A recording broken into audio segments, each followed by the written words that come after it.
Hello students. आज की इस वीडियो में हम क्लास 10th मैथमेटिक्स चैप्टर 3 दो चर वाले रैखिक समीकरण की एक्सरसाइज 3.2 के क्वेश्चन नंबर फर्स्ट का सेकंड पार्ट करेंगे। इस क्वेश्चन में कहा गया है कि 5 पेंसिल तथा 7 कलमों का मूल्य 50 रुपये है, जबकि 7 पेंसिल तथा 5 कलमों का मूल्य 46 रुपये है। एक पेंसिल तथा कलम का मूल्य ज्ञात कीजिए।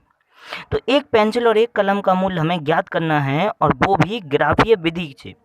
इसका पहला पार्ट हम देख ही चुके हैं। ग्राफीय विधि से हमें इसे हल करना है। तो इसके लिए सबसे पहले हमने क्या किया कि एक पेंसिल और एक कलम का मूल्य हमने अपनी ओर से एज्यूम कर लिया। तो लिया हमने यहाँ पे माना एक पेंसिल का मूल्य बराबर x व एक कलम का मूल्य बराबर y। अब क्वेश्चन में कहा गया था कि 5 पेंसिल तथा 7 कलमों का मूल्य 50 रुपये है। तो एक पेंसिल का मूल्य अगर x है तो 5 पेंसिलों का मूल्य हो गया 5x, और 7 कलमों का मूल्य लेना है हमें, तो एक कलम का मूल्य अगर y है तो 7 कलमों का मूल्य हो गया 7y। अब 5x यानी कि 5 कलमों का मूल्य और 5 पेंसिलों का मूल्य व 7 कलमों का मूल्य दोनों का योगफल 50 है। तो इसका मतलब 5x प्लस 7y बराबर हमारा हो गया 50, जिसको हम कहेंगे समीकरण नंबर 1। इसी क्वेश्चन में आगे कहा गया था 7 पेंसिल तथा 5 कलमों का मूल्य 46 है।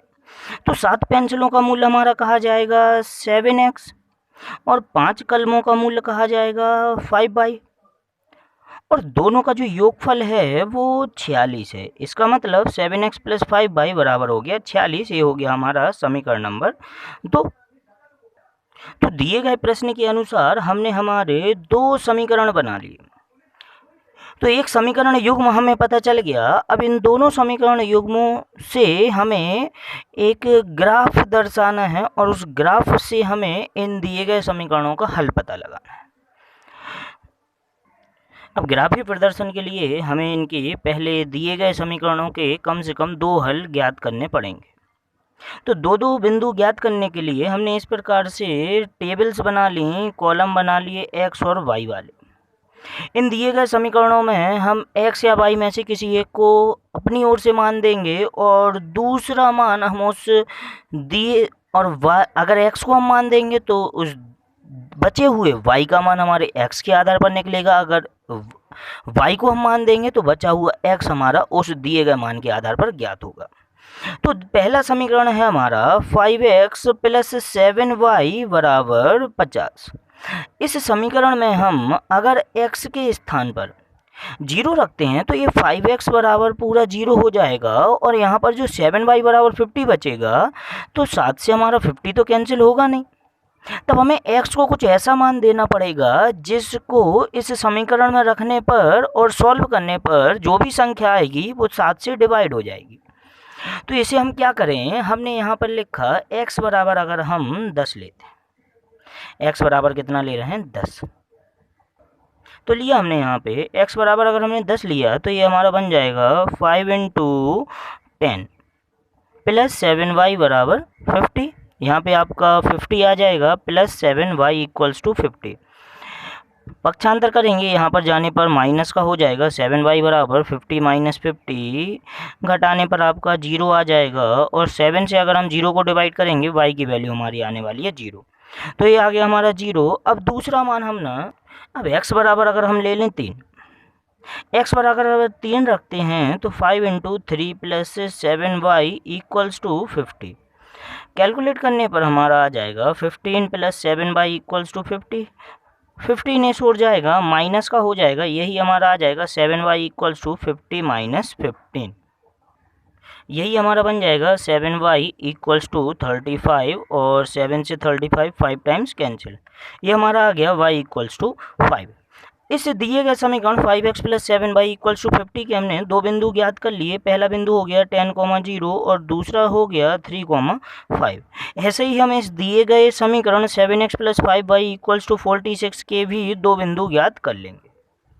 तो इसको दूसरा समीकरण हमारा है 7x plus 5y equals to 46। इस समीकरण में हमें x और y के क्या मान रखें कि अगर x को देते हैं तो y का एक पूर्ण मान आएगा, और अगर y को देते हैं तो x का एक पूर्ण मान आएगा। हमने x के स्थान पर ले लिया 3। अगर x बराबर हम 3 ले रहे हैं तो यही हमारा बन जाएगा 7 गुणे 3 प्लस 5y बराबर 46। इन दोनों का गुणा हुआ 21। बकाया हमारा वैसे का वैसा ही ये पक्षांतर हो जाएगा 5y इक्वल्स टू 46 माइनस 21, घटाने पर हमारा 25 5y, ये 5 से 25 कैंसिल 5 टाइम्स, यही हमारा आ गया y बराबर 5। अगर x की वैल्यू 3 ले रहे हैं तो y बराबर 5 आ रहा है। दूसरी सिचुएशन में इसी समीकरण में अगर x बराबर हमने ले लिया -2, कुछ ऐसा मान लेना है जिससे कि बाद में सॉल्व करने पर आने वाली संख्या, राइट साइड आने वाली संख्या 5 से डिवाइड हो जाए, तो हमें ऐसे मान लेने। हमने लिया 7 into -2 plus 5y equals to 46, multiply करेंगे -14 प्लस 5y इक्वल्स टू 46, पक्षांतर करने पर यही हमारा बन जाएगा 5y बराबर 46, ये माइनस का 14 प्लस का हो जाएगा, यही दोनों आपके सॉल्व करने पर आ गए 55y, कैंसिल हो जाएगा, ये आपका सॉरी यहाँ 60 आना था, ये हमारा हो जाएगा 60 और आपका ये कैंसिल होने पर 12 आ जाएगा। तो इस समीकरण के लिए 7x प्लस 5y बराबर 46 के लिए भी हमने दो बिंदु ज्ञात कर लिए। पहला बिंदु हो गया 3,5 और दूसरा बिंदु हो गया -2,12। अब इन दोनों बिंदुओं को, दोनों रेखाओं के दोनों बिंदुओं की सहायता से इन रेखाओं को हम ग्राफ पर प्रदर्शित करेंगे। तब ये है हमारा ग्राफ जिस पर हमें हमारे दिए गए रेखाओं को दर्शाना है। हमारी दी गई रेखाओं का में से पहली रेखा का पहला बिंदु था 10,0। तो 10,0 को ग्राफ पर दर्शाने के लिए अगर देखा जाए तो इस रेखा में y की वैल्यू 0 है। अगर y की वैल्यू 0 है तो जो बिंदु है वो x अक्ष के 10 पर दर्शाया जाएगा, क्योंकि x की वैल्यू 10 है। तो 10,0 जो बिंदु है वो हमारा हो गया ये, यह हमने लिख दिया 10,0। नेक्स्ट हमारा दूसरा बिंदु था 3,5। 3,5 कैसे लेंगे हम? x अक्ष के 3 से हम y अक्ष के 5 की तरफ जाएंगे। तो ये रहा हमारा x अक्ष का 3, इस x अक्ष के 3 से हम y अक्ष के 5 की तरफ जाएंगे, ये हमारा रहा 5। तो ये बिंदु हो गया हमारा 3,5, इसको हमने यहाँ लिख दिया 3,5। अब इन दोनों बिंदुओं, ये हमारा 3,5 और 10,0, इन दोनों बिंदुओं को मिलाते हुए हम रेखा खींच देंगे जो हमारी समीकरण 5x plus 7y equals to 50 की रेखा होगी। ये हो गई हमारी पहली रेखा और इस पर हम लिख देंगे 5x प्लस 7y बराबर 50। अब ऐसे ही हम हमारी दूसरी रेखा 7x प्लस 5y बराबर 46 को दर्शाएंगे। इस रेखा का पहला बिंदु है 3,5। तो ये हमारा वही बिंदु है जो हम पहले लिया था पहली रेखा में 3,5। तो x अक्ष के 3 से हम y अक्ष के 5 की तरफ जाएंगे, जो कि हमारा यहाँ है। और दूसरा बिंदु था हमारा -2,12। तो इस बार हम x अक्ष के -2 से y अक्ष के 12 की तरफ जाएंगे, ये हमारा -2, यहाँ से हम y अक्ष के 12 की तरफ जाएंगे, जो कि हमारा आ रहा है यहाँ पर।